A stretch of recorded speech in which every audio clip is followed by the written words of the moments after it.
தீபம் அகர்பத்தி ஒரு தெய்வீக அனுபவம். பக்தி கிளிட்ஸ் நேயர்களுக்கு வணக்கம். நான் கலைப்ரியா பழனி. இன்னைக்கு நம்ம கூட யாரு இருக்காங்க அப்படின்னா, சிவவாக்கு ஜோதிட ரத்னா கிருஷ்ணவேணி மேம் தான் இருக்காங்க. வணக்கம் மேம். வணக்கம்மா. வணக்கம். எப்படி இருக்கீங்க? நல்லா இருக்கேங்கம்மா. எல்லா நேயர்கள் அனைவருக்குமே வாழ்த்துக்கள், நன்றி. கண்டிப்பா மேம். பிராபவ வருஷம் இப்போ பிறக்க போகுது, தமிழ் புத்தாண்டா நமக்கு கிடைக்க போகுது. இந்த வருடம் எப்படி இருக்க போகுது அப்படிங்கிற ஒரு எதிர்பார்ப்பு மக்கள் மத்தியில இருக்கு இல்லையா? சோ எப்படி இருக்கு மேம் இந்த வருடம்? ஓம் பூச்சியாய ராகவேந்திராய சத்திய தர்ம ரதாயச பஜதாம் கல்ப விருஷாய நமதாம் காமதேனிவே. ஸ்ரீ ராகவேந்தருடைய பொற்பாதம் தொட்டு வணங்கி, குரு வாழ்க குருவே துணை. பராபவ ஆண்டு சித்திரை அப்படிங்கிறது தான் நமக்கு தமிழ் புத்தாண்டாக சூரிய பகவான் மேஷத்துல உச்சம் பெற்று ஆரம்பிக்கக்கூடிய ஒரு அற்புதமான விஷயம். செவ்வாய்க்கிழமை அப்படிங்கும்போது கும்ப ராசியில பிறக்குதுங்க. அதுவே ஒரு சிறப்புங்க. லாபஸ்தானம் சொல்லக்கூடிய கும்பத்துல பிறந்தாலும் ராகு பகவான் அங்க சஞ்சாரம் பண்ணிட்டு இருக்காரு. இந்த ஏகாதேசி திதியில, ஏகாதேசிங்கிறது பெருமாளுடைய ஆதிக்கம். அப்ப ரொம்ப அழகா சுக்கிரனோட இணைவுல சூரியன் உச்சம் பெற்று பிறக்கக்கூடிய இந்த ஆண்டு எல்லாத்துக்குமே ஆரோக்கியமும் ஐஸ்வர்யமும் நல்ல ஒரு தொழில் மேன்மையும் கொடுக்கணும். இந்த பஞ்சபூதத்துல எந்த பிரச்சனையும் இல்லாம இருக்கணும் அப்படிங்கிறத இறைவனுடைய அனுகிரகத்தோட ஆரம்பிப்போம். கண்டிப்பா மேம். மகர ராசிக்காரர்களுக்கு இந்த பராபவ வருடம் என்ன மாதிரியான பலாபலன்களை கொடுக்க போதும்? மகர ராசிக்காரங்களுக்கு வாழ்த்துக்கள்ங்க. ஏன்னா இந்த சுத்தம் சுகாதாரம் இதெல்லாம் மகரத்துக்கு ரொம்பவே கடைபிடிப்பாங்க. நம்ம இப்படி இருக்கணும், நம்ம கூட இருக்கிறவங்க இது மாதிரி இருக்கணும் அப்படிங்கிற மாதிரி அந்த சுத்தத்தை ரொம்ப அவங்க கடைபிடிப்பாங்க.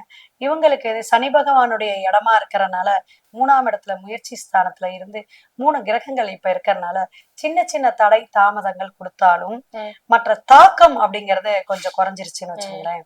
அப்ப ஒரு மே மாசத்துல இருந்து ரொம்ப நல்லா ஒரு பிரைட்டான ஒரு ஃபீச்சர் உண்டு அப்படிங்கிறத மகரம் ஒரு தன்னம்பிக்கையா இருக்கலாம். சோர்ந்து போனவங்களுக்கு எல்லாம் உற்சாகமாக இருக்கக்கூடிய அமைப்பு. முதல்ல ஆரோக்கியத்தை மேம்படுங்க. நல்ல ஆரோக்கியமான விஷயங்களை செய்வாங்க. ஆரோக்கியம் நல்லா இருக்கும். நிறைய மருந்து மாத்திரை சாப்பிட்டுட்டு இருக்கேன் அப்படிங்கிறவங்களுக்கு இப்ப மகரத்துக்கு நல்லா இருக்கும் அப்படிங்கறது. கண்டிப்பா. மாணவர்களுக்கு எப்படி மேம் இருக்கு? மாணவர்கள் நல்லா படிப்பாங்க. நல்லா படிக்கக்கூடிய அமைப்பு தான். குரு 2ஆம் இடத்தை தான் பாத்துக்கிட்டு இருக்காரு. கொஞ்சம் கிரிட்டிக்கலா இருக்கக்கூடிய சப்ஜெக்ட்ல கொஞ்சம் எஃபெக்ட் போட்டாங்கன்னா போதும். மற்றபடி நல்ல மார்க் வாங்கக்கூடிய அமைப்பு உண்டு. அவங்க என்ன காலேஜ் என்ன சப்ஜெக்ட் எடுக்கணும்னு நினைக்கிறாங்களோ அந்த டிகிரி இவங்களுக்கு கிடைக்கும். அது பயப்பட வேண்டாம், கிடைக்கக்கூடிய அமைப்பு உண்டு. திருமணம் சார்ந்த விஷயங்கள் எப்படி? திருமணம் சார்ந்து அப்படிங்கும் போது உங்களுக்கு 4ஆம் இடத்துல சூரியனும் சுக்கிரனும் இருக்கக்கூடிய விஷயங்கள் குடும்பத்தினால குழப்பம். இவங்களுக்கு பிடிச்சிருக்கலாம் பொண்ணு, அப்புறம் அத்தை சொன்னாங்க, அப்புறம் பெரியமா சொன்னாங்க, பாட்டி சொன்னாங்கன்னு குடும்பத்துல இருக்கிறவங்கனால ஏதாவது ஒரு இடர்பாடுகள் வரலாம். அல்லது அப்பா வழி சொந்தத்துல கூட அமையறக்கு வாய்ப்புகள் உண்டு. அவங்க வீட்டுல போய் எடுக்கும் பொழுது ஒரு பொண்ணோட வீட்டுல அவங்க வீட்டுல கொஞ்சம் மக்கள் நிறைய பேர் இருக்கிறவங்களா இருப்பாங்க. ஒரு 4 பேர் 5 பேர் ஃபேமிலி கூட்டு குடும்பமாக இருக்கக்கூடிய இடத்துல எல்லாம் இவங்களுக்கு வரன் அமையும். அதனால ரொம்ப அலைய வேண்டியதுல ஓரளவு சட்டுன்னு அமைப்பை கொடுக்க. குரு 2ஆம் இடத்தை தான் பாக்குறாரு. சின்ன சின்ன அலைச்சல்களை தான் கொடுப்பாங்க. செட் ஆகும். திருமணம் நல்லா செட் ஆகக்கூடிய ராசியில மகரத்தை நம்ம எடுத்துக்கலாம். கண்டிப்பா மேம். பணவரவு கடன் சுமை எல்லாம் மகர ராசிக்கு இப்போ இந்த நல்லா இருக்குங்க. ஏன்னா கடன் சுமை குறையற்கான வாய்ப்புகள் படிப்படியா உண்டு. அதே போல வருமானம் அப்படிங்கிற மே மாசத்துக்கு மேல நல்ல வருமானம் உண்டு. நிறைய உழைப்புகள் கொடுத்துட்டு இருக்காங்க. அவங்களுக்கு இப்ப அந்த வேலை பளு குறையும். வேலை பளு குறையக்கூடிய அமைப்புகள்லாம் உண்டு. மகரத்துக்கு யோகம் உண்டு, தொழிலாள யோகம் உண்டு, தொழிலாள இம்ப்ரூவ்மெண்ட் உண்டு. இதெல்லாம் மே மாசத்துல இருந்து இவங்களுக்கு கிடைக்குங்க. கண்டிப்பா மேம். இப்போ இவங்க மகர ராசிக்காரர்கள் இந்த வருடத்தை கொஞ்சம் சிறப்பா வச்சுக்கணும் அப்படின்னு சொன்னா என்ன மாதிரியான பரிகாரங்கள் செய்யலாம்?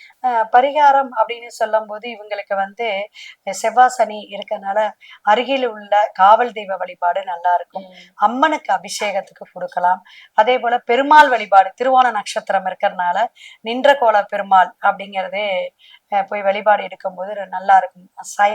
அயனத்துல இருக்கக்கூடிய பெருமாளை விட நின்ற கோலத்துல இருக்கிற பெருமாள், இந்த உப்புளியப்பரெல்லாம் பாத்தீங்களா, அந்த மாதிரி வழிபாடெல்லாம் போய் இவங்க ஸ்பெஷலா ஒரு சனிக்கிழமையோ அல்லது திங்கக்கிழமையோ போய் இவங்க வழிபாடு எடுத்துட்டே வந்தாங்கன்னா சிறப்பாக இருக்கும். கண்டிப்பா மேம். நீங்க மகர ராசிக்காரர்களுக்கு இந்த பராபவ வருடத்துக்கு எவ்வளவு பெர்சன்டேஜ் கொடுக்கலாம்? 80% தரலாம். மகரத்துக்கு கொஞ்சம் நல்லாதான் இருக்கு. ஆரோக்கியமான விஷயம் இருக்கு. ஐஸ்வர்யமும் பெருகக்கூடிய வாய்ப்புகள் உண்டுங்க.